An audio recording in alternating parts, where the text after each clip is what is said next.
सीताराम। शिखावस्थी के चैनल में आप सभी का स्वागत है। मैं हूं शिखावस्थी। आज इस वीडियो में हम बात करेंगे अश्विन मास की अमावस्या तिथि के विषय में, जिसे पितृ विसर्जनी अमावस्या या सर्वपितृ अमावस्या के नाम से भी जाना जाता है।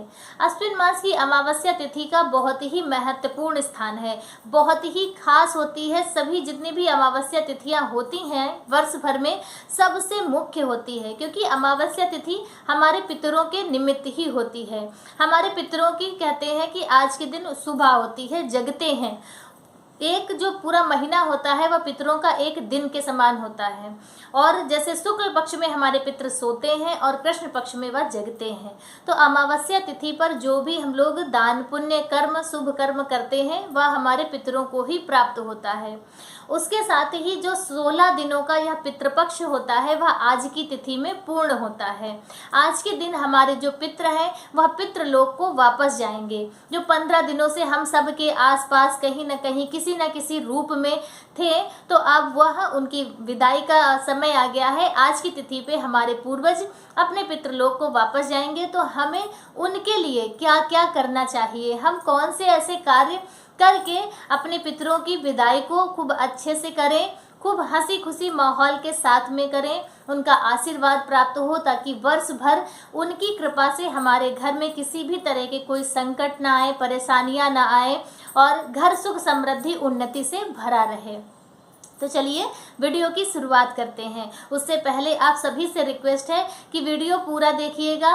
वीडियो बहुत ही ज़्यादा महत्वपूर्ण है, उससे आपको बहुत ही जानकारी प्राप्त होंगी। कौन से ऐसे कार्य हैं जो हमें अमावस्या तिथि पे करने चाहिए, कौन से ऐसे कार्य हैं जो नहीं करने चाहिए।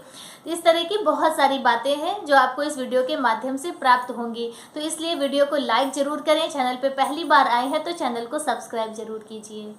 अमावस्या तिथि अश्विन मास की जो पितृ विसर्जनी अमावस्या है या सर्वपितृ अमावस्या है।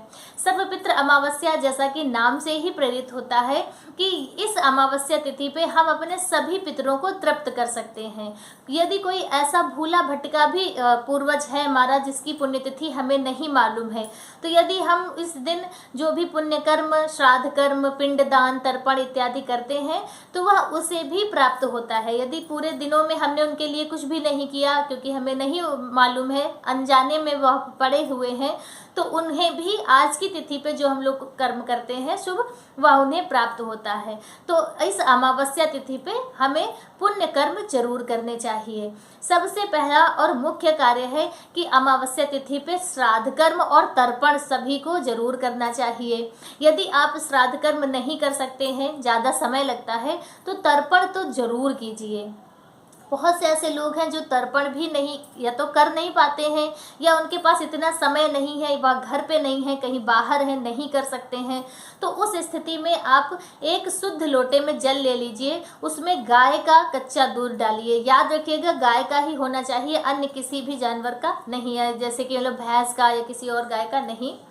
शुद्ध देसी गाय का ही दूध हो तो वह डालिए। आप अक्षत डालिए और काले तिल जरूर डालिए। काले तिल और कुसा घास जो होती है, कुसा, वह डालिए। सफ़ेद रंग के पुष्प डालकर थोड़ी सी मिश्री इत्यादि डाल के दक्षिण दिशा की तरफ मुख करके ओम पितृदेवताभ्यो नमः इस मंत्र को बोलते हुए आप दक्षिण दिशा की तरफ उस लोटे के जल को चढ़ा दीजिए। उसी से भी आपके जो पितृ हैं वह तृप्त होंगे, उन्हें उस जल की प्राप्ति होगी। इसके साथ ही आप गीता जी का 7वां अध्याय पढ़ के अपने पितरों को वह दान कर दीजिए। यह भी आप कीजिए, इससे भी आपके पितृ जो हैं वह बहुत ज़्यादा प्रसन्न होते हैं। ब्राह्मणों को भोजन जरूर कराना चाहिए अमावस्या तिथि पे, और जब आप भोजन कराएं तो उसमें काले तिल का प्रयोग जरूर हो।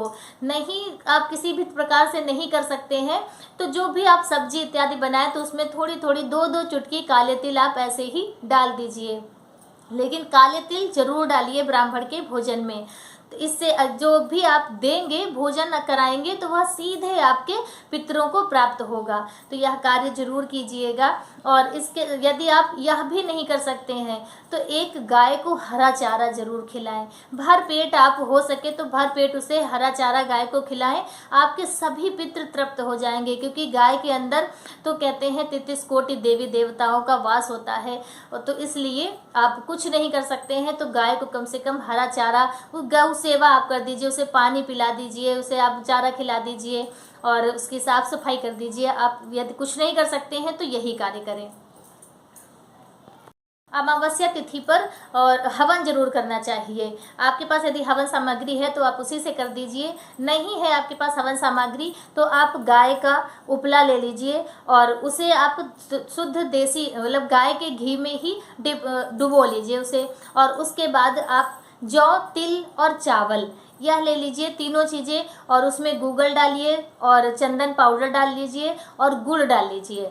घी गुड़ की अगियारी से ही पितृ बहुत ज़्यादा प्रसन्न होते हैं, तो आप इस तरह से हवन कीजिए। तो ये सारी सामग्री आप मिलाकर हवन सामग्री तैयार कर लीजिए और वह जो आपने गोबर के उपले का आग बनाई है उसी में आप आहुतियाँ डालिए।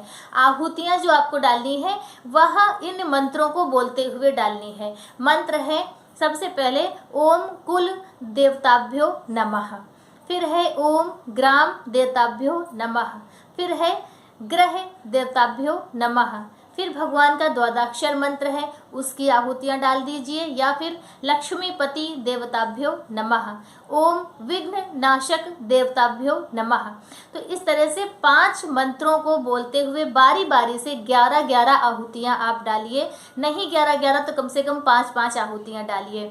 इससे आपके कुल देवता, ग्राम देवता, आपके स्थान देवता, गृह देवी देवता सभी को वह आहुतियाँ मिलेंगी जिनसे वह प्रसन्न होंगे और आपके घर में सुख समृद्धि का वास होगा। तो यह कार्य आप जरूर करें। इसके साथ ही अमावस्या तिथि पे अच्छे अच्छे भोजन पकवान जरूर बनाने चाहिए अपने पितरों के निमित्त। तो जो भी आप अच्छे अच्छे भोजन बनाएं, खीर पूड़ी और उड़द की दाल के दही बड़े जरूर बनाना चाहिए। उड़द दाल का प्रयोग पितृ कार्यों में जरूर करना चाहिए। तो आप दही बड़े उड़द की दाल के बनाएं और जो भी पकवान आप बनाएं उनकी 2 जगह पर आप थाली लगा लें। एक आप अपने भगवान मंदिर में अर्पित कर दें, उनका भोग लगाएं, और दूसरा आप अपने पितरों को अर्पित करें, जिसका आप अपनी रसोई में ही थाली रखें और एक गाय के ही उपले में अग्नि बना लें और उसी में सब जो भी भोजन आपने बनाया है सारा भोजन थोड़ा थोड़ा सा उस अग्नि में डालकर आचमन कर दें, सीधे आपके पितरों को वह प्राप्त होगा। तो इस तरह से आप अपने पितरों को तृप्त कीजिए। देखिए वर्ष भर में एक ही अश्विन मास की जो अमावस्या तिथि है एक ही बार आती है।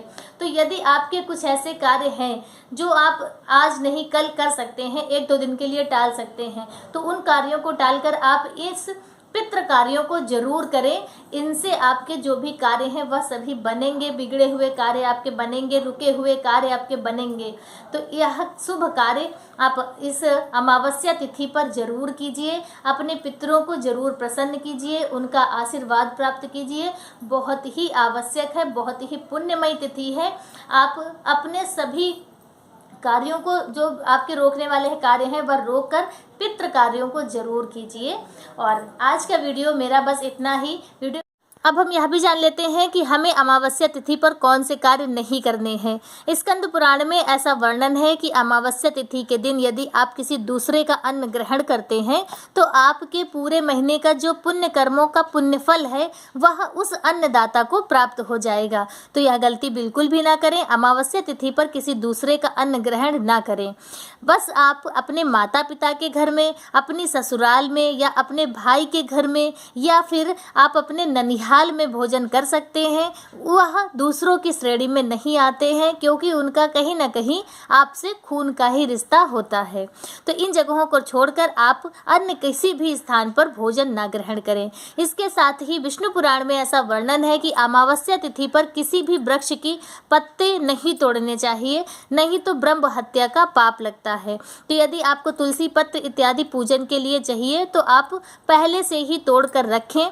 अमावस्या तिथि पर किसी भी वृक्ष के पत्ते को नहीं तोड़ना चाहिए। इन बातों का विशेष ध्यान रखें। वीडियो मेरा कैसा लगा कमेंट करके जरूर बताएं। मिलते हैं दूसरे वीडियो में किसी दूसरी जानकारी के साथ। तब तक के लिए श्री सीताराम।